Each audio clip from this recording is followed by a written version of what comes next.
What's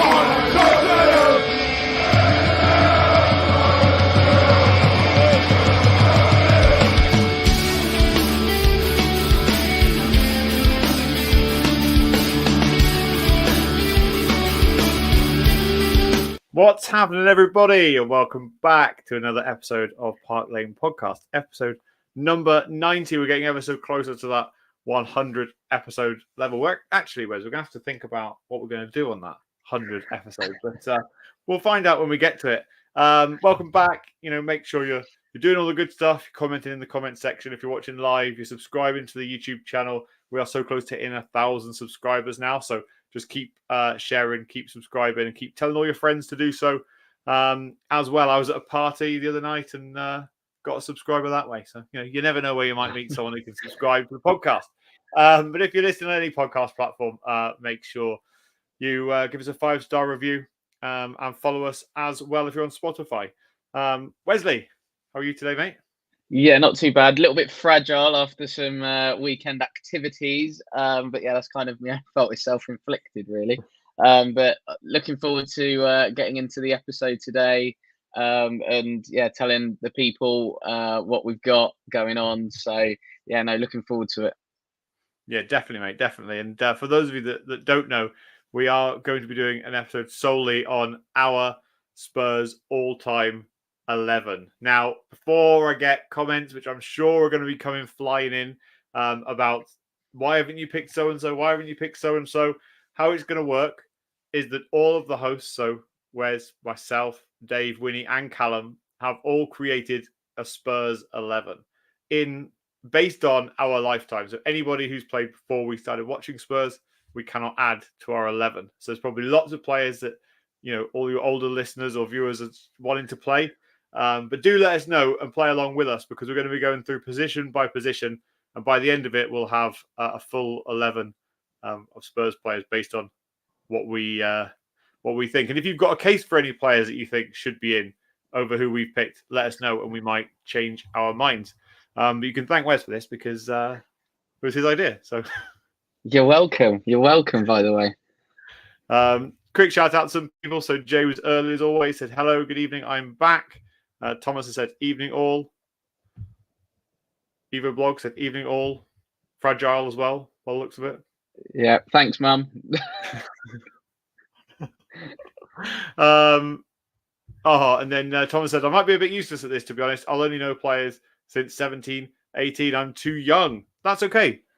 Tell us who you think are your favourite players in your era. That's all we care about. To be honest, I'm the only one that knows who everyone's picked. And I've seen Winnie's, so don't be afraid.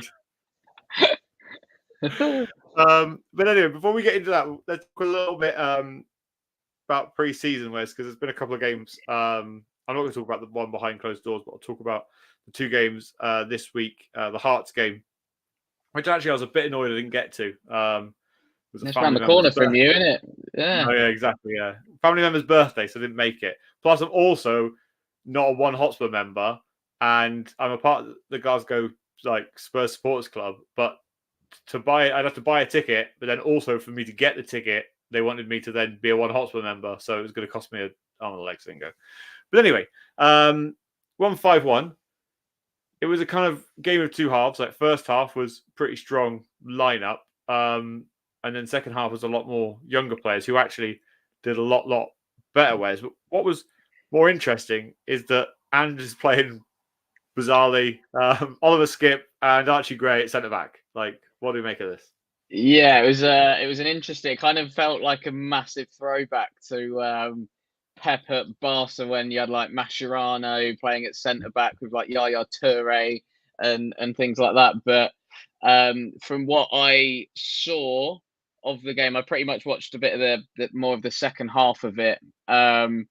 Didn't really manage to catch the first sort of half of it, but from what I can make out, Archie Gray in particular really stood out and dropped an absolute clinic, which was brilliant to hear, obviously, but then also adding to the fact that he's done it whilst playing massively out of position as well. But I guess Ange's potential line of thinking was, okay, we're going to have a lot of the ball anyway, so it's, get 2 good ball playing players in those positions. They should be okay defensively in like 1v1 type situations as well. So yeah, I think it was obviously interesting to see. You're like, whoa, okay, right. And then I think also though, if you're Ash Phillips, you're wondering, well, hold on a minute, I haven't really got a centre half here. Like, what have I got to do? And then also for me, not seeing Alfie Dorrington was a slight surprise as well, because again, the defenders we have away, you'd like to think he'd be one to potentially step in. Let's have a bit of a look at him to see what he might be able to do in pre-season. But I don't even think he's been playing for the 21, so he must be injured, Alfie Dorrington, because I know he's quite highly thought of as well at the club. Yeah, it's interesting that you mentioned actually about Ashley Phillips as well. That we've got. It's not like we haven't got any centre backs, and that's why we're playing midfielders at centre back or young midfielders at centre back. But saying that, he did come on late in the game. He did score the 5th goal, so I don't think he's. Apparently, Van der Ven turned around and said he's claiming an own goal. So yeah, that was quite a funny one to see on Instagram. To be fair, amazing. Yeah, let's go through some comments actually. David Clark, I'll read your other comment out in a minute. He said the worrying thing about the Hearts game was that the Spurs youth players showed far better technical ability than the so-called first team players. What do you make of that, Wes? Because and it is a good point that Hearts made a huge amount of subs and we made a lot of subs, at half time, and that's just how pre-season goes, and you shouldn't read too much into it. But see Mikey Moore get on the scoreline, to see Will Lancashire score as well. What do you make of this whole the first team players didn't really show up, but the youth players did? Fair play to the kids is what I say. They've probably been asking Ange and some of the coaching staff for an opportunity, and they've had to be patient. And this is obviously this pre-season with a lot of players away on international duty with the Euros, Copa America, etc., etc. It's now given these young players a real opportunity to step up and take their chance. And I think, not only from the Hearts game, but by the sounds of it, the QPR game yesterday as well, the young lads have really, really taken, the opportunity, and it's going to give Ange a nice headache now coming into the back end of pre-season and maybe even into the start of the season. I suspect a few of them will probably end up going out on loan. But listen, that's, as a coach and manager, it's kind of what you want. You want to have these types of headaches, and actually, from somebody like a Mikey Moore's perspective, because he's 16, is the only reason I'm going to use him as an example here. But because he's 16, you can then go, right, well, if I kind of need him, I know he can do a job for me. But I'm not going to just get him in and rush him. And with his development, we're gonna be patient with him. We're gonna work with him in a similar way to perhaps what Pep did with Phil Foden, because Foden came into the City team and everybody was going, he's got to play, he's got to go out on loan, and Pep was like, no, he's going to stay, he's going to learn.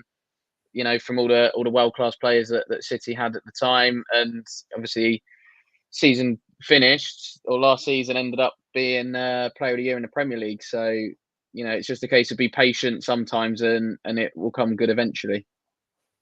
Yeah, definitely. It's a really good angle to think about. So yeah, then let's move on to yesterday's 2-0 win versus QPR. Again, from what I've seen, it didn't look too much like it was the easiest game in the world, but also at the same time, it didn't look that difficult for Spurs.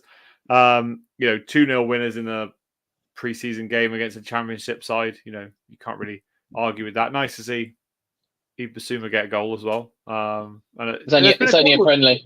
Only a friendly, as Ange turned around to him and said. There's a couple of nice goals actually. One in the Hearts game, and then this one in the QPR game, where there was the midfielder plays the ball into Madison or somebody like that, and then there's a quick flick around the corner, and that player keeps that move going, and it was nice to see. Yeah, no, definitely. And I think that now is just that understanding of players playing with each other a bit more regularly, so they know the different movements. Yes, there are certain things off the cuff that happen and things like that. But I think I had a friend of mine who's a QPR fan that actually went to the game yesterday. And one of his first messages to me, I think it was when the teams were released, was "You've gone strong," but half our academy's playing. So do you know what I mean? It's like, well, brilliant that you feel like we've gone strong, but we've got a number 10 playing left back in Jamie Donnelly. We've got Lucas Bergvall, who's just come into the club at 18 years of age, and then obviously second half you had Scarlett, Lancashire, Devine, Mikey Moore, like these young players that are there, and so it feels really promising. I think at the football club at the moment in terms of the youngsters that we've got coming through and how good they look. It's just I think now from a Spurs perspective how we manage them, because we could have a real crop of youngsters coming through and they could achieve absolutely nothing. Like we've seen that in the past with other clubs where they seem to get a crop come through and don't amount to anything spectacular, or they don't particularly do much either. So yeah, like I say, it was interesting that from an opposing fan's point of view that somebody thought we were going quite strong. But yeah, like I say, I think that from the youngsters' point of view, it's just about how we manage them now. Yeah, definitely. David said my biggest take from the QPR game was Ange's post-match interview, where he said, yes, Basuma had a good game, but he has to prove it against Premier League opposition. I thought that was telling.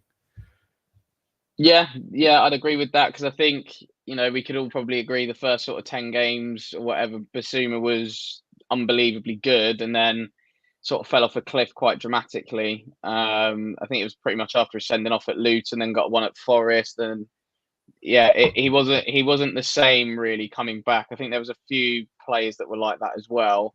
But then I also think last season was probably a season that no other player has experienced before in terms of games going on for near enough, you could argue, 2 hours sometimes with the amount of added time and stuff like that. So yeah, I'm hoping, and I think everybody's hoping that the players have now had a year under Ange.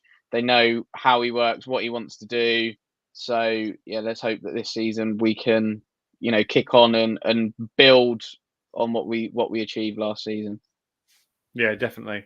Thomas has said, is the all-time 11 the best player in each position or like the biggest impact? Well, Thomas, that's to be decided by you, what you define as the best player in each position. Some of them could be for nostalgia reasons. Some of them could be because you just happen to like that player. If you look at mine, which we'll go through at some point, I've just got players in there that I just liked when I was younger, or, there's no reason why I like them, but I just did. So, they might not be the person who scored the most goals in that position or, made the most tackles. So it's totally up to you. And there's no stress. No one's right and no one's wrong. But I bet we'll be told we are wrong because David said, then you can't call it the best Spurs team ever because not too many players in your era would get into the best Spurs team ever. Sorry, lads. And that's it, isn't it? And that's why we decided to do it in our era. So, David, you can put your era's players in, and it's going to be good to kind of debate all these topics, right, Wes? Absolutely. And I think it was probably better and easier for all of us to do, in our lifetime, because yes, we could have gone on about legends of yesteryear, etc., but we've not seen them play, so we don't actually really know how good they were in that time period. Yes, like for example, like my dad will tell me about how good Glenn Hoddle was, and I have to go, okay, fair enough, but I've never seen him play, so I don't know like how good he is. But if you speak to people of a certain generation, they will say he's like one of the best that they've ever seen. And similarly with Gascoigne and stuff like that. But if you've not seen them, then I think it's hard for you to put them in because you can't comment on ability, skill level, what they did, the impact, all of that kind of stuff. So that's why we went for our lifetimes. Definitely. Kieran said, yo. Evening, Kieran. Hope Yo. you're doing well. Yeah, and then he said, just popped in to say hi. I'm just packing for tonight. I'm not sure what you're packing for, but good luck with whatever your packing is. Right. I did want to talk about Højbjerg, but I also am conscious that I want to get cracking with this. So let's do that towards the end if we get time. He's off to Turkey. Lovely. New hair, new teeth, sorted. Exactly. Right. So let's get cracking with our all-time 11. We're going to start with each position. So we're going to go goalkeeper, right back, centre back, left back, and so on. So yeah, chuck in your comments about who you think will fit into each position, and we'll go from there. David said he's not playing because drives him insane when you put players in that totally out of their career position just to get them in the team. No, that's fair enough. Again, there isn't like a right or wrong answer or an actual formation. Probably just going to go with a 4-4-2, but we'll see kind of how we get on while we're making it. But as I said, everybody went with their own teams. So I'll start off with Dave, and please try not to read all of his positions because we're just going to start with goalkeeper. So Dave has gone for Hugo Lloris in goal. Solid shout. Yeah, Callum solid. has gone for Hugo Lloris. Yeah. Winnie has gone for Vicario. So Right. Okay. bear in mind, Winnie's not a toddler, so he's known more goalkeepers. Wesley, we'll go with yours next, and you've also gone for Hugo Lloris. I have. That, probably World Cup winner. And I think he's genuinely probably one of the only players at the time that you go, I can't believe we've actually bought him, considering the standing and weighting he had in the game at the time at which we bought him, the clubs that he was linked to, and he's rocked up at Tottenham. And I think he gave us very good years of service as well. I know it went a bit sour kind of towards the end, but I think on the whole, I think that was a solid choice. I think I was tossing and turning between him and Paul Robinson actually at one point. But yeah, went with Hugo. Went with Hugo instead. Yeah, Paul Robinson could have got into my team, but he didn't. Who did get into your team? Yes, Ian Walker. Wow. Okay. Not for any other reason apart from he had incredible curtains and always used to wear some absolutely outrageous goalkeeping kits. No, probably he was the main goalkeeper when I was first getting into Spurs and like a lot younger. So just for like nostalgia, I went with Ian Walker. But yeah, Hugo Lloris is a good shout. And in the comments, we've got a couple for Pat Jennings. Thomas has said, I have to say Hugo Lloris. Kieran said Vicario will start. So let's, David's not happy, but we're going to go for Hugo Lloris as our goalkeeper because that's what the majority have said. So let's stick him in. So Hugo Lloris goes in goal for our team. Let's move on to right back. And I'm pretty sure every single person has chosen the exact same right back, but let us know in the comments. I'll go next. I've gone for Kyle Walker. Mm-hmm. I don't think it's debatable. I think, in my lifetime, we've had some bad right backs. Alan Hutton, Vedran Chor-Luka. I'm trying to think of who else might have played right back prior to that, but some bad ones in there. Kieran Trippier is in there. So, he could have been a shout, but I think, just looking at the career that Kyle Walker's had, I've gone with him. Wes, you've also gone for Kyle Walker? Yeah, I don't think he was up against much. Like you say, we had the Scottish Cafu in Alan Hutton. He was terrible. I didn't mind Chor-Luka, or Charlie, as Harry Redknapp used to call him. I actually think he got a bit of bad press for just no reason. I think we had Stephen Carr at one point. Yeah. He was all right. Aurier, terrible. Trippier, not great for me. So yeah, I think kind of by process of elimination, it was Kyle Walker, and I think he almost like redefined the right back role in terms of how to potentially like be a modern day right back, and like longevity as well, still going strong, still playing at the top level at 33, 34, no signs of slowing down. And yeah, I think his time at Tottenham, like when he came, was really young. And then went on to become an England international when we didn't really have many at the time. So yeah, I just think, like I say, not only did he become an England international, he then cemented himself as England's number one right back. And there's supposed to be fullbacks that are coming in that are supposed to be better than him, but he's managed to dislodge them all. So Yeah, I think he's definitely the best right back I think that I've probably seen at Spurs, because not because he wasn't any good, but the others were pretty diabolical as well, to be honest. Yeah. The older folk in the house have gone for Perryman. 866 games for Spurs. That's outrageous, isn't it? Yeah. David saying Walker was at fault for both of Spain's goals. That was last week. We need to go over this, I think. Did David not also realise that Mark Gay let Arafabal get in front of him as well for Spain's second goal, by the way? Just throwing that one out there. Yes, Walker should get out to Cucurella, but also Gay switches off as well. Let's see who else. I think everyone's gone for Kyle Walker. Winnie's gone for Kyle Walker. Callum's gone for Kyle Walker. Dave's gone for Kyle Walker. It's a clean sweep, so we'll add Kyle Walker to the team. Lovely. Right, we're going to go 4-4-2. So I know I'm going to go to yours for centre backs now. You've gone for 3 centre backs, so we'll just have to debate them all. Yeah. Oh, sorry, Evo Blogs has said not so much of the old folks. Thank you. So Thomas has said as centre backs, I have to go for Jan and Toby. It's easy for me again. Can't say Kuti or Van der Ven. Only been here a few seasons, and they are the only players to come close to them that I've seen. So we'll go through yours. Whereas to start off with, you've gone for the back 3. You've gone for Toby Alderweireld, Ledley King, and Jan Vertonghen. Talk to me. Yeah, I had to go with 3 because I couldn't leave out. Obviously, you got the partnership of Toby and Jan, which were fantastic. And I think it was even to the point where I think one year we only conceded, I think it was something absolutely ridiculous. I think we conceded like less than 20 goals or something, or whatever. It was just outrageous. But those two complement each other really, really well.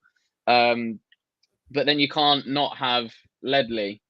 Yeah. So I had to go with 3 centre backs because, I mean, Ledley, as we all know, played on one knee, didn't train all week, trained for about 10 minutes on a Friday, and would still be the best player on the pitch. And I think there was even one point where, and I think players that have played with Ledley will also go how good he was off both feet as well.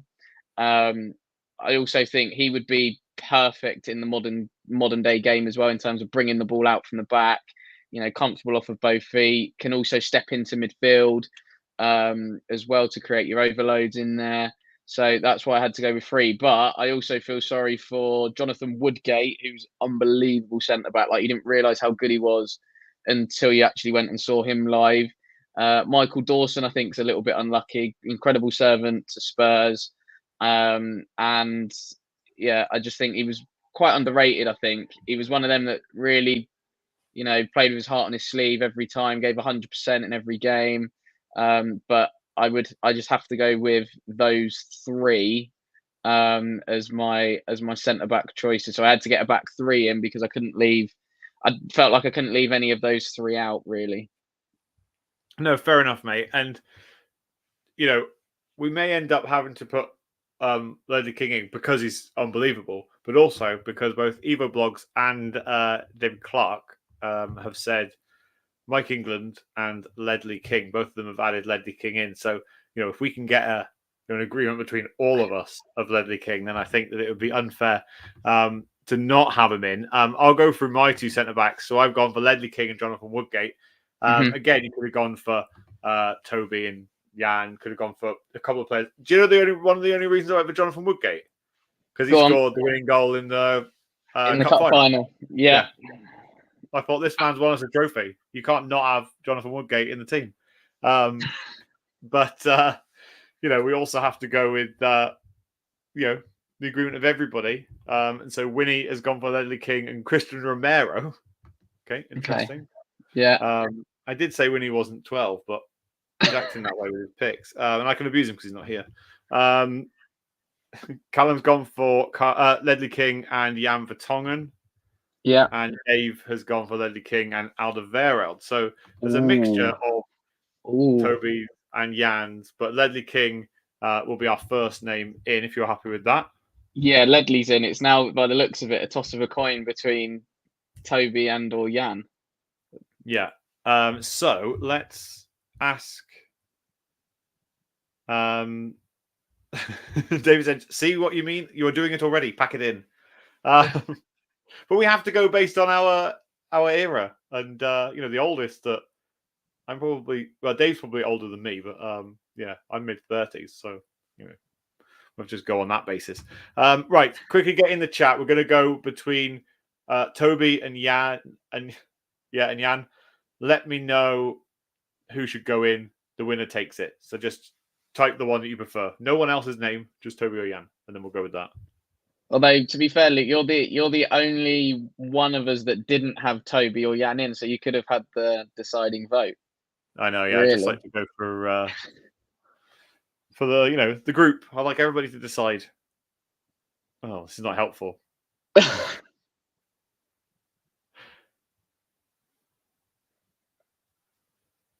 Should we go to left back anyway, Luke, and then come back Yeah, to the centre back? David said, "No, you're putting back three in a 4-4-2 formation." No, Wes did a. I did There a was back no. three. Yeah. There was no when we set this up behind closed doors. There was no agreement on the formation. I just decided today to go for a 4-4-2 because the website I used was already a 4-4-2. Right, so we've got one for Toby, one for Jan. We'll see what else comes our way, but we'll move on to left back, which I think is going to be quite obvious apart from my choice. So we'll go with Winnie, who has gone for Destiny Doggy. I have no idea what's going on here. Feels like Winnie's only started watching Spurs in the last year or so. No. Callum has gone for Danny Rose. Dave has gone for Danny Rose. Wes, you have also gone for Danny Rose. And I have gone for Benoit Assou-Ekotto just for banter. No, do you know why? And I'll let you talk about Danny Rose in a minute. I do appreciate Danny Rose, but unfortunately for me, when you went to the papers and started slagging everybody off, I just lost all respect for Danny Rose. And started when he talked about having to Google players' names at Spurs. I just think that you don't do something like that at a club whereby the fans have so much respect for you. And for me, it just diminished any thing that he did for me as a Spurs player. But I also appreciate that everybody has their own opinions. I was going to go for if I remember his name correctly, Lee Young Pyo, I think it was called, left back. Christ. Yeah, just for a bit of banter, but I went for Benoit Assou-Ekotto because I think if I read correctly, didn't he want to be a porn star? Yeah. Oh no, he was gonna. Yeah, and I think if he didn't play football, he'd have been in the army or something with some of his siblings. But yeah, interesting one that, Luke. I have to say. Thanks, mate. Because I'm pretty sure Assou-Ekotto came out with some interesting stuff in his time, saying that he doesn't like football, but the hours are great and the money's excellent. So I mean, he didn't flag us off, did he? So he didn't know we were playing half the time, so I don't think he could slag us off. So yeah, I didn't even know he was probably playing for Tottenham either. He just signed a contract probably. But no, I think Danny Rose. Again, it's similar to Kyle Walker in the sense of we've had some shocking fullbacks, like Lee Young Pyo being one of them. Assou-Ekotto was probably the first left back. You go, all right, he's pretty decent. We've had Ben Thatcher, we've had Tariko, who wasn't bad. He wasn't great, but he wasn't bad. yeah. But again, I think Danny Rose. I mean, goal on his debut. That's enough in itself. And again, similar to Walker, came in really young, elevated his game to become an England international as well. And I think we probably had the best duo, fullback duo in Europe at one point, and I think everybody was kind of looking at Walker and Rose as a bit of a partnership as well. So yeah, I think Danny Rose for me, it was pretty much an obvious choice. Okay, Danny Rose is going into the team, and as no one else has given me an option, I'm going to go for Jan Vertonghen. I can't spell Vertonghen, so I'm going to give 1 second. Yeah, Ghen. There we go. Hopefully, no one can see me googling his name at the same time. let's go with Danny Rose, Luke. You're doing a Danny Rose. No. We're going to go for Vertonghen, and the only reason for that is because we're playing. We needed a left-sided centre back, and to be fair, Ledley's left peg ain't half bad. To be fair, yeah. But I'm going from like, if I remember rightly, Champions League when he played left back against Borussia Dortmund, and then just had an absolute stormer. I'm thinking if I need a left-sided centre back, that's who I'm going for. But in the comments, Thomas has said Danny Rose. Evo Blogs has said Cyril Knowles. And this is the first time Evo Blogs David have gone for different people, because he said left back Vanden Howe, the meanest take it all out fullback Spurs ever had in capitals. I mean, I never knew Pat Van der Howe, so I know the name, but didn't really see him play. So, And then David said, if we were picking the team of the most horrid players, then Rose and Berbatov would both get in Judas's. So there we go. There's only one. There's only one Judas. Trust me.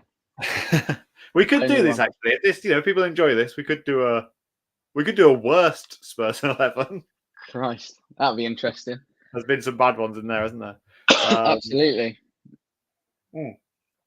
That gets us through our back four, and we'll now move on to our midfield four. Let us know again in the comments who you want to go with. We'll start off with right midfield, and I will go first with Aaron Lennon. Just vibes all day long. Like, I can't express anything more than like that. He was just quality. He gave me proper good feelings, like to understand like what a winger was. He was just fast. He had a cool little run. He was just a brilliant player for Spurs. And yeah, for me, the right midfielder that I want to see in my team. Winnie didn't actually go with midfielder as such, but he's put Gareth Bale as his right winger. Even though he spent like one season playing like that under Jose Mourinho, and the rest of the time was on the left. Callum has also put Gareth Bale on the right-hand side. Vibes again. Dave has gone sensible. Aaron Lennon. And you don't really have one because you've got... I got wing-backs. I've got wing-backs. But I think Aaron Lennon was my idol growing up. So, yeah, but he doesn't get in my team. That's how strange that is. But yeah, I think he was just absolutely brilliant. Like I say, my idol to the point I had to have like my hair, had to have his boots, I just wanted to emulate and be like Aaron Lennon. So yeah, I would be more than happy, obviously, to see Aaron Lennon in there. But I think there might be a few other wider players that might get overlooked. I can see one in the comments of Ginola as well, who was just absolutely worth it. Like, he was the entrance fee, because the other 10 were that bad. So if Ginola doesn't get in, then I think he can be a little bit hard done by, because like I say, he was the only one worth going to watch at a time where Spurs were absolutely abysmal. Yeah, definitely. You can see on this side of me, there's a Bale shirt. On this side of me, I'm still yet to put it up, but in the frame in my other room is a Aaron Lennon shirt. So that might tell you, a little bit about what I'm going for. But Thomas has made a good point. Fair enough. He said Lucas Moura. I know that he isn't that good, but Amsterdam. Yeah. But listen, Lucas Moura gave us the best night in any Spurs fan's life. But yeah, I think there was others that are probably ahead of Lucas Moura, I'm afraid. David Clark said Cliff Jones, great winger. Look at his goal scoring record. Lennon, ha ha ha. Seriously. So David wants us to have Cliff Jones in, bearing in mind none of us have seen Cliff Jones play, yeah? I know. The thing is with us, it's like, you can look at Spurs from 30 years ago or whatever, and there's probably some unbelievable players in there. For us, it's tricky, right? Because in the last 20 years, Spurs really haven't had like that many decent players. Like we just debated right backs and left backs, and some of these names are just unbelievable. In terms of But I tell you one player I did want to get in my midfield. I was going to sacrifice a striker just so I could put Didier Zakora in, because I enjoyed the fact that during one of our seasons with him in our team, he was the only player out of the 11 that didn't score, and that included the goalkeeper. So Bloody hell. Didier Zakora, what a man. I know, What a exactly. man. I used to like that he didn't like facing the penalties either when someone was taking the penalties. So Yeah. He was wild, Zakora, honestly. I don't even think he was on this planet. David said Lennon gets in, then I'm worried about Spurs' recent history. I tell you what, you should be worried because he's going in. Aaron Lennon, welcome to the team. Right. Sorry, I'll skip an ad. Excuse me, everyone. Right. Let's move on to central midfield. We've got two positions here, or two players for these positions, and I pretty much know they're going to be, the players that we have written down, but I'd be interested to know everybody else's thoughts on this. We'll go with our right-sided centre midfielder, and Wes, you've got three to choose from: Moussa Dembele, Yes. Van der Vaart, or Luka Modric. I'll get you started with Moussa Dembele if you'd like. Just greatest of all time. That's all that needs to be said. Just the best that I've seen pull on a Spurs shirt. Yeah, that's literally it. I mean, I also could have put in, Edgar Davids. I think for his impact that he had for the short time he was with us, I thought was brilliant. I actually really liked Michael Carrick. I think I might have said this before, but in a Spurs shirt, and was gutted when he left. I think might have also been a case for Jermaine Genius, believe it or not, because I think there was a time period where if Genius didn't play, we really struggled, and then when he was back in the team, our performance levels would raise. I'm not putting Didier Zakora in there. We could have had Timu Tainio. We could have had an absolute nutter in Sandro in there. Steve Malblanc, would you want him in your team? He's probably more. He played out wide a lot, didn't he, old Steve? Yeah. So yeah, I think could have had made a case for Bentancur, but I don't think he's going to get in ahead of Dembele, Modric, and Rafa. I'm afraid. So yeah, I think those three in the midfield together would have just been an absolute cheat code as well. We've been robbed of it, Luke. Robbed. I know, yeah. I know. To be fair, like midfield is we could sacrifice a striker, but I don't want to. I do feel like Van der Vaart is going to get hard done by in this, and I think mainly based on the fact that he wasn't at Spurs that long, but he had a big impact while he was there. Thomas has said midfield Dembele, no explanation needed. He went half a year without being tackled. Greatest of all time. Greatest of all time. Thomas said, I can't say Modric as he isn't in my era, but he will go with Sissoko. He isn't that good, but I loved him, one of my favourite players. And that is, the point. That's how you picked half your team, Luke, wasn't it? Yeah, just vibes, exactly. Someone's in trolling saying no Sol Campbell. Fair Judas, enough. No chance. Evo Blogs has gone for Glenn Hoddle, and David Clark has gone for Luka Modric. So let's. Terence has gone for, said he's not trolling, and Walker, Sol Campbell, King, and Rose. Yeah, I tell you what, if you can look beyond a Judas, then I can't. I can't. I mean, I can't either. But he said we're basing this on abilities of footballer, not loyalty. Then then I would still rather go Jonathan Woodgate for winning a cup final than Sol Campbell for leaving and joining Arsenal. And even twice, but he did it twice as well, by the way. Something for that lot. Not even once, twice. Yeah. Right, so let's keep looking before I get distracted. Who else people have got? So Winnie has gone for Moussa Dembele, Van der Vaart, and Luka Modric. Same midfield three as me. Has gone for, I don't really know what Callum has done here, but what he's got, for those that can't see, is he's got a kind of weird formation where Luka Modric and Dembele are playing like defensive, and then he's got Bale, Kane playing behind the striker, and then Van der Vaart playing on the left wing. So I'm not sure how that works. Yeah. Maybe I didn't get the formation right because there was only certain formations I could choose from, but I didn't know how to fit those people in. He wrote it to me as if Kane was playing behind the striker, so I'm not sure I ever saw Kane play too much behind the striker. And Dave went for Luka Modric and Moussa Dembele, and I went for Luka Modric and Moussa Dembele. So, as this is my builder, we are going to go for Moussa Dembele. Can we put GOAT next to him? Yeah, of course we can. There we go. Yes. Oh, no. No, Wait. we can't see the GOAT. Never mind. Oh. That'll do. There you go. Yes. That'll do.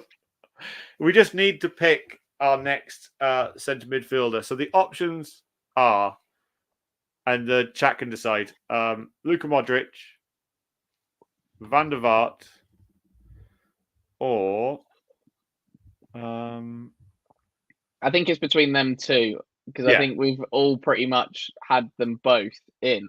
Yeah. But yeah, I would be. Yeah, I'm now trying to decide for myself, really. Yeah, I think if I had to pick one, maybe for just longevity purposes, it'd probably have to be Luka. Yeah. You but I got more absolutely love vibe from Rafa. Van der Vaart, because Yeah. he had a bit more of an impact in the goal scoring sense. Yeah. Unless the only goal I can remember from Luka Modric is actually Thunderbolt against Liverpool. He scored an absolute worldie against Bolton as well, away. It was a good one again. I think he scored a couple against Chelsea, as well. But yeah, I just think, Modric, I would just edge it over Van der Vaart, and I think like Modric, the way he would obviously started out on the left, came and was doing bits out there, then came in, and we were all like, right, what kind of midfielder have we got? Have we got like a number 10? Actually, we then worked out he likes to get the ball, off the back line, and dictate play. And the way he used to just turn out of tight situations as well was just outrageous. And obviously, still at the top of his game at like 38, 39. Obviously Ballon d'Or winner. So I think Luka trumps it over Rafa, but it's not an easy call, put it that way. No, I'll go for that. Terence did say earlier, we're basing this on ability as a footballer, not loyalty. Well, this is the interesting thing. It's what you believe or decide. I went for Benoit Assou-Ekotto as my left back. So that tells you, all you need to know, really. You can choose, it has to be within your lifetime or your era of watching Spurs, and you can choose anybody you like, as long as you can back it up with a reason why. And keep thinking, guys, because we are at the end going to talk about who we're going to pick as our manager as well. So David Clark said John White, if he hadn't died at 27 being struck by lightning on a golf course, would have been the greatest Spurs player of all time. So I've heard of the name, but I didn't even know like how good he would have been, like how good he was before he died. So massively before any of our time, really. It's good. I'm liking this though. I'm learning a lot of stuff. Terence has gone for Modric, Dembele, and Gaza. Eva Blog just wrote Ardiles. Thomas said Modric just based on the fact of what he's done at Madrid. And then Terence has said Cliff Jones instead of Lennon. He's already gone for his manager and his assistant. Oh, we'll get onto that shortly. Right, let's go for our left midfielder then. Should be pretty easy. I'll show yours again, Wes, but you didn't really go for a no, I didn't. winger. So you don't really have one in your team. No. Winnie doesn't have one. Well, he does actually. He has Son playing on the left as a left winger. Callum has, for some reason, Van der Vaart playing on the left. Dave has gone for Gareth Bale, and I have also gone for Gareth Bale. For me, personally, I can't look beyond anybody else apart from Gareth Bale. I think, the force that he became when he started playing on that side, you can just see from how his career skyrocketed from there. You can also just look at that game against Inter Milan as a, one argument. The other one is that unbelievable volley against Stoke. That just outrageous for me. Have you got anybody that, because you haven't picked in your team, Wes, that you would like to go up against Gareth Bale? Has to be Well, I know who it's not. It's not going to be someone like Lewis Holtby, Gylfi Sigurdsson, or Clint Dempsey. Put it that way, because we had that as a three behind Defoe and Adebayor at one point. The only one really that you could argue potentially Son at the moment, but I think the one that I think would be a really interesting debate would be Ginola up against Bale, because I think Ginola probably, bearing in mind Bale had other good players around him, and at one point, especially when he came into the team under Redknapp, and then when AVB took over, it was like, okay, we're just the Gareth Bale team. But it kind of felt like that with Ginola, but the other 10 for Ginola were that bad that it was just give him the ball and he would actually just do something. But it was because with Ginola, we genuinely didn't have anybody else. Whereas with Bale, at least we had, like, at one point, we had Modric, we had Van der Vaart, we had Dembele, we had, some other players who could, sort of step up a little bit. Whereas Ginola literally had no one. Like, it was pretty much him. And again, both footed, could go either way. Again, I think would be really, really good in this modern day kind of era as well. So that's my only one really that I would say is like a serious contender to Gareth Bale would be Ginola. Yeah, no, and I'll give you that. To be fair, on my part, I haven't watched a lot of Ginola, in a Spurs shirt. Probably I started to watch Spurs more religiously, longer than kind of when I started to just follow Spurs. But like Terence has said here, oh my days, how did you leave out Hoddle and Waddle? And I'll tell you why, because I had to Google when they're at Spurs. Glenn Hoddle was there 1975 to 87, so before I was even born. And Waddle was there 85 to 89, the year I was born. So, again, both incredible players, but I can't have them in because I've never seen them play for Spurs. Eva Blogs with an interesting one, said Son Heung-min. Do you think Son's got a should be showing a little bit more? We should be showing a little bit more kind of respect.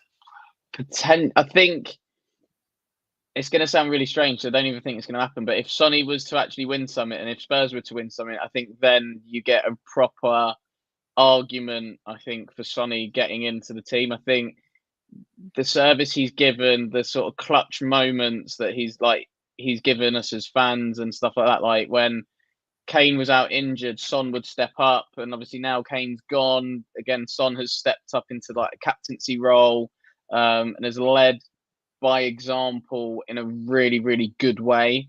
So yeah, I think that Son will be more. I think put it this way: when Son retires, he'll be more in the conversation. But I think because he's like still playing for Spurs, I think it makes it just that little bit harder. But like I say, I think once he retires or once we sell him, I think everybody will then go, "What an unbelievable forward Heung-min Son actually is and was for Spurs." Do you think he gets overshadowed because of the fact he played alongside, along with Harry Kane at Spurs? Rather than when Gareth Bale was at Spurs, he was able to become a more of a star player in that team. Do you know what I mean? He would do things to change the game rather than Son and Kane would do things together.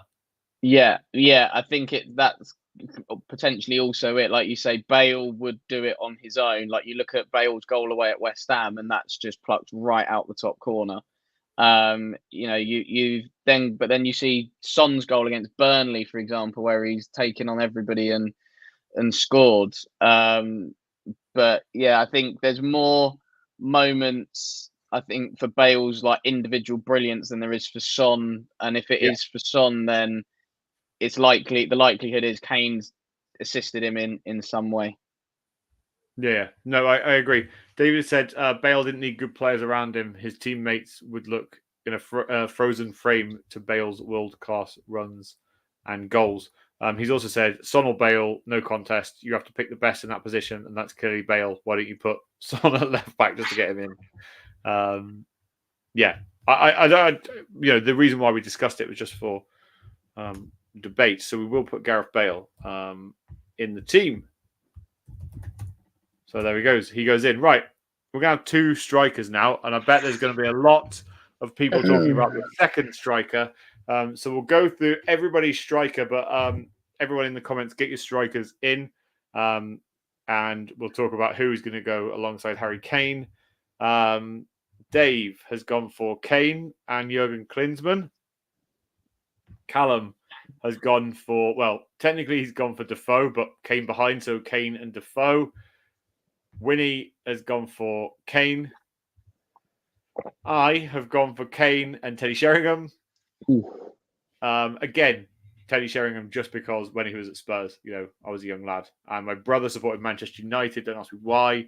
You know what kids are like. And then he obviously went to United. And so that's why I put him in. But you could, there's a few that could be in there. I was looking at Robbie Keane. As much as David hated it, Dimitar Berbatov was unbelievable at Spurs. And then there's even players before that. So there's lots you could go with strikers when it comes to that. I also wanted Roman Pavlyuchenko in just for banter, but I decided to take it a bit more seriously. And you've gone for Kane and Defoe. Talk to me about why you've gone for Jermaine to go alongside Kane. In my team, it's Defoe and Kane, not Kane and Defoe. So Defoe for me gets in ahead of Harry Kane. Purely off of the fact that Defoe is arguably one of the most naturally born finishers I think I've ever seen. And it was just his relentless nature to just be like ruthless in front of goal. And I think that's why, for me, Defoe gets in there. And he's even like a reference for me now when I work with young centre forwards. Everybody will say about Harry Kane, yes, he is like a bit of a generational talent, Harry Kane. You're not going to probably get another one like him.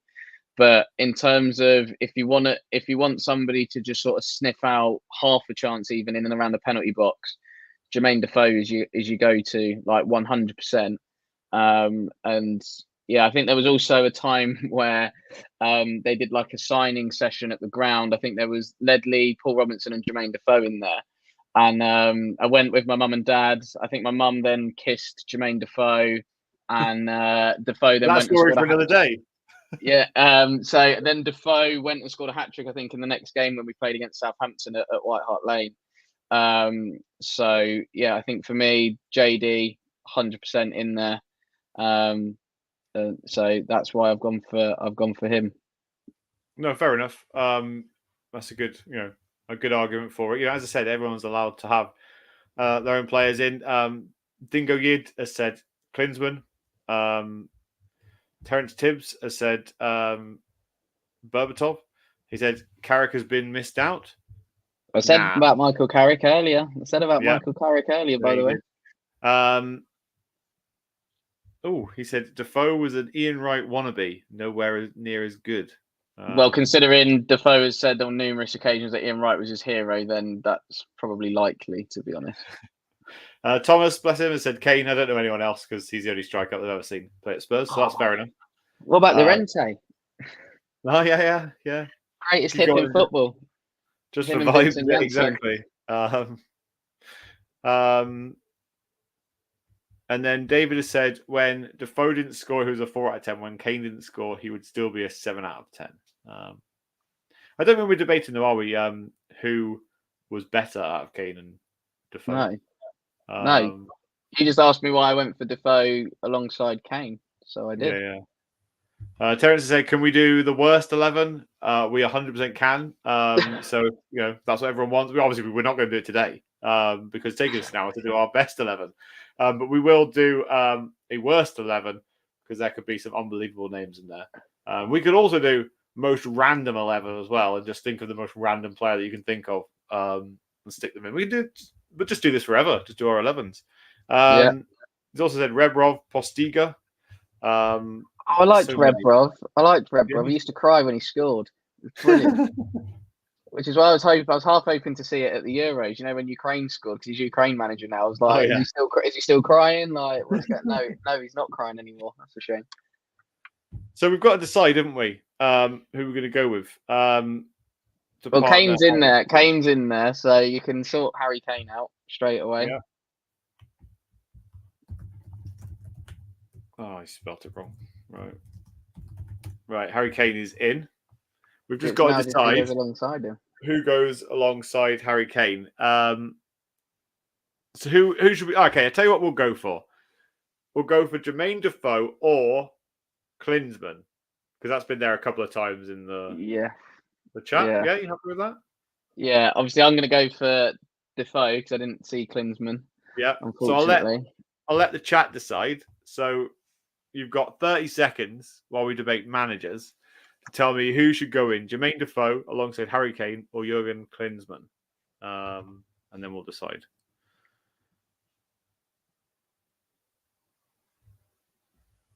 So Evo Blogs has already said Defoe. So keep them coming. I'm pretty sure I said Klinsmann a minute ago. Like, what's going on here?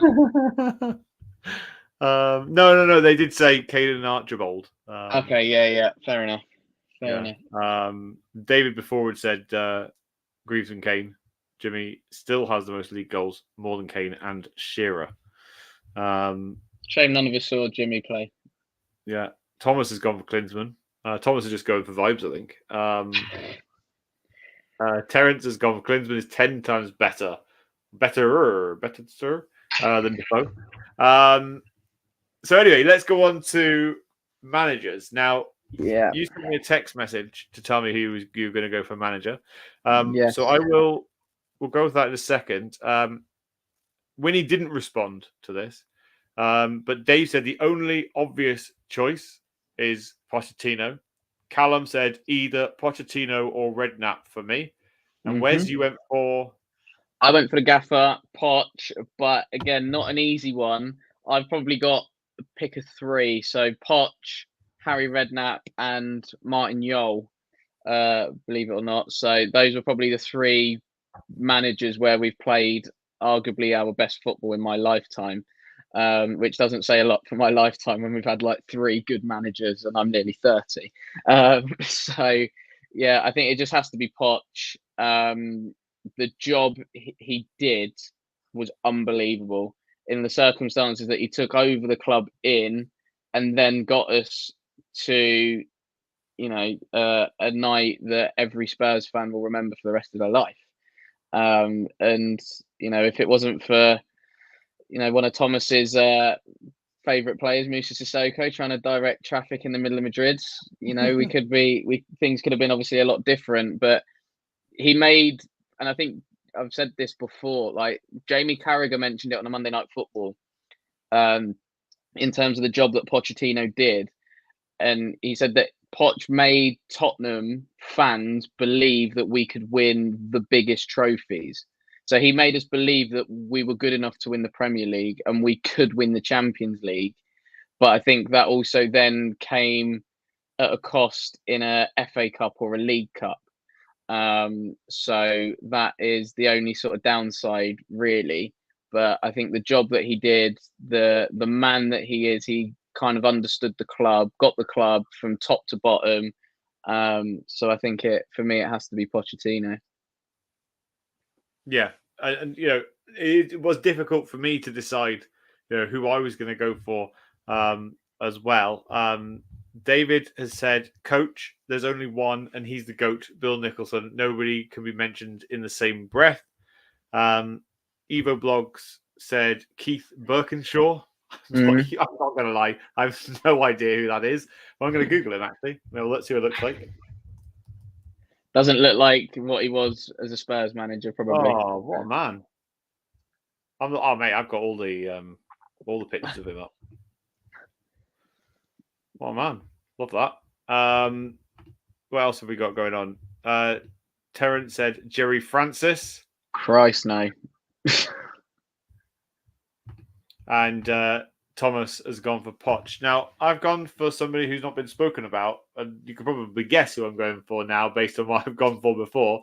But I'm going for Juande Ramos. Oh, Christ. Just on the basis, again, that he guided Spurs to a cup and to a trophy, which is the only one pretty much, that I've seen in my lifetime. So that's why I'm going for Juande Ramos. You're going to throw George Graham in there as well because he won us the cup in '99. Like, Jesus Christ. Terrible time. Nobody wanted to remember that time of Hyundai Ramble. Nobody wanted to remember George Graham. Like, that was the guy in the suits, blue and white army. Like, that's how bad that was. And I think everybody cheered when George Graham got the boot. But yeah, Ramos was an interesting time, that's for sure. But I think the players just weren't having him and got him out pretty quick. Yeah, definitely. I think we will go with Mauricio Pochettino. And actually, my tip for the next England manager, that's who I would like to see go with the England manager. But that's just the FA won't, because they'll go for the biggest yes man that exists, which is probably somebody like Eddie Howe, who I don't think they'll get away from Newcastle. So the other option is Graham Potter. Imagine that as a career path. So you've gone Ostersons, Brighton, you get sacked at Chelsea, and then go to England. What a career! If you even go back before then, he was he's basically a PE teacher come good, right? Literally. So he studied at Leeds Beckett's University and was managing their first team, and then has just gone on this mad trajectory, as you mentioned there. But yeah, it's a bit of a strange career path. Right, I've just been going through the comments, and I feel like Klinsmann has made it into the side. And I also went off that because Thomas said that he picked Jurgen Klinsmann because of the celebration. So for that, I'll let you have it. And to be fair, from what I remember, which is not a lot about that, it was a bit of a coup moment, for us to get a player like that at Spurs. And so, it's a pleasure to be able to see. There's loads of players that could have got in. You keep mentioning players like Edgar Davids or David Ginola, I should say. Players like that who could get in, but from my perspective, I just haven't seen enough of them at Spurs, and that's my own fault. And there's no one else to blame apart from me. So that's the only reason why I probably couldn't go for anybody else. But Terence is really not happy, and he said Berbatov is better than both. I think it's the way that Berbatov left. Yeah, is a sour one, to be honest. I don't think. Well, I think he got kind of caught up in it. So I don't necessarily think it was his fault, but yeah, I think the way he left wasn't great. Yeah, 100%. Yeah, so that kind of pulls up our all-time 11. So to go through that, we have Hugo Lloris in goal, Kyle Walker at right back, centre backs of Ledley King and Jan Vertonghen, Danny Rose at left back, midfield of Aaron Lennon, Moussa Dembele in the brackets, GOAT, Luka Modric and Gareth Bale, and then up front we have Harry Kane and Jurgen Klinsmann.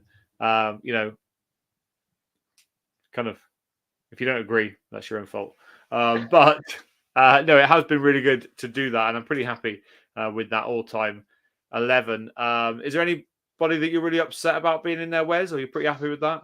No, I'm pretty happy with that, really, considering the majority of it is who I had in my all-time team anyway. So yeah, I don't. Obviously, yes, people can try and argue it and stuff like that, but as we've said before, it's from our lifetimes, so we can't really have players from 60s, 70s, 80s, etc. Even probably early 90s. I would have argued as well. So I think it just kind of also though highlights the lack of proper quality that Spurs have had. Yes, we've managed to get in some fantastic players, but also some of the names we've mentioned have been utter dross as well, by the way. So that kind of shows the state the club's been in over the best part of 30 years, which is criminal, really. But no, I enjoyed that. That was good. Yeah, 100%, mate. And that's it. Terence and David are proper going at us today. That all-time 11 would struggle to win a trophy.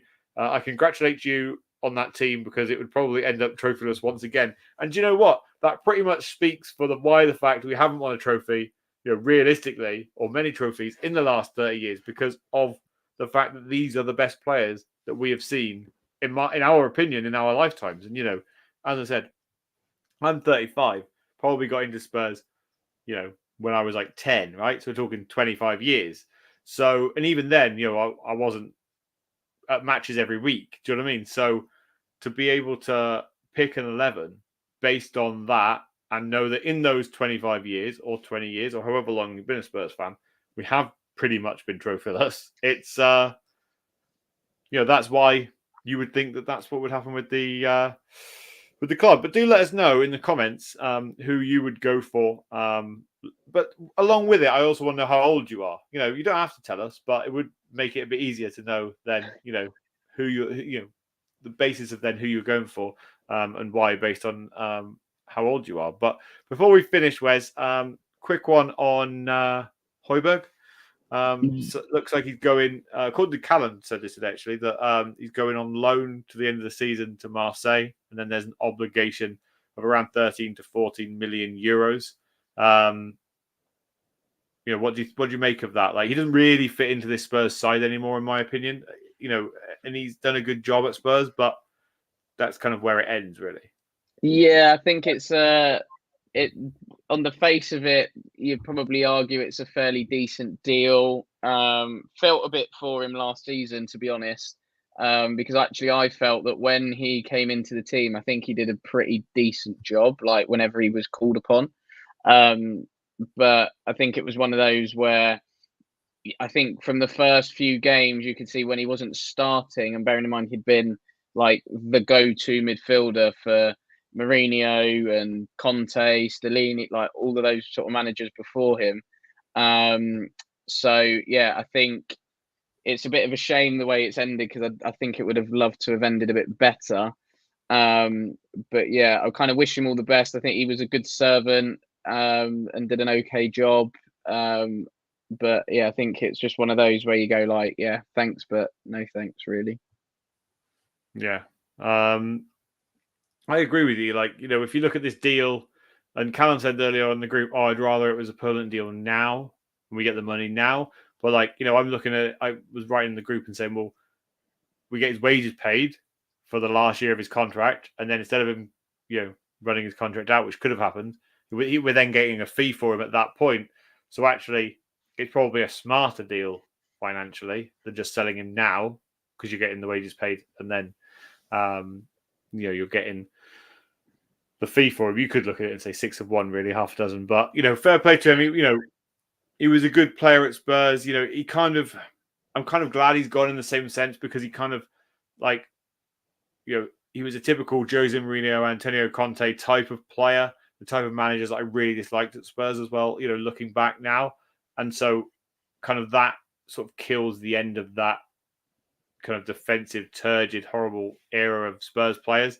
And to be fair, when you as a club bring in an 18-year-old kid for £30 million, who's a midfielder at heart, and the likelihood is Højbjerg's just not going to get a sniff. And from what I was reading, according to various sources, that he was refusing to go on tour to Australia and some other things like that. So I just think it's kind of the best for everyone. And Marseille are pretty scummy anyway, so kind of move on from that, because they signed Mason Greenwood, right?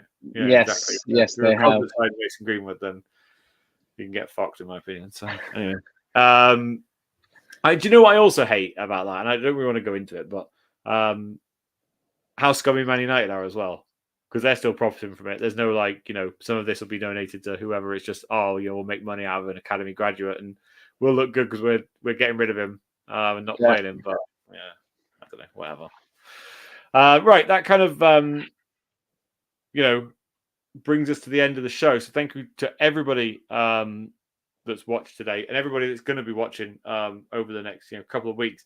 Let us know in the comments. This is a massive video to get your comments in. Put your all-time 11s in, and put your reasons why, because we do want to hear from everybody. But I really appreciate everybody that's been in the comments today, because it's been a good crack. But Wes, tell everyone how they can find you. Yeah, so Twitter's at Wezo10, sorry, unofficial Musa Dembele fan account. Usually tweeting things about the greatest of all time, best Belgians playing the Premier League, bar none. Instagram's at Wezo32, so usually a Spurs game. Although obviously I haven't managed to get any to pre-season, so I think at this point I'm just waiting for the season to to start and get up and running, which is going to be good fun, especially when we have games on a Sunday, because we've got quite a few of those coming up this year.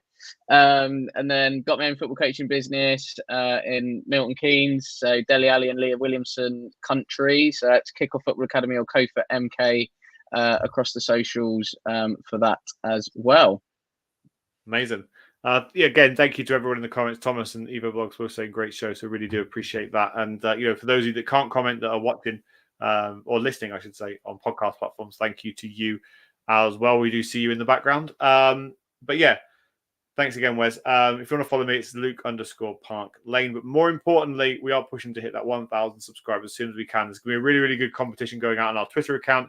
Once we get probably within 10 subscribers from that range, it'll be announced who the winner is, once we get past 1,000 and so on. But it's going to be a good prize. It's coming out of my pocket. So, just if you want to see money falling out of my pockets, then let's do that.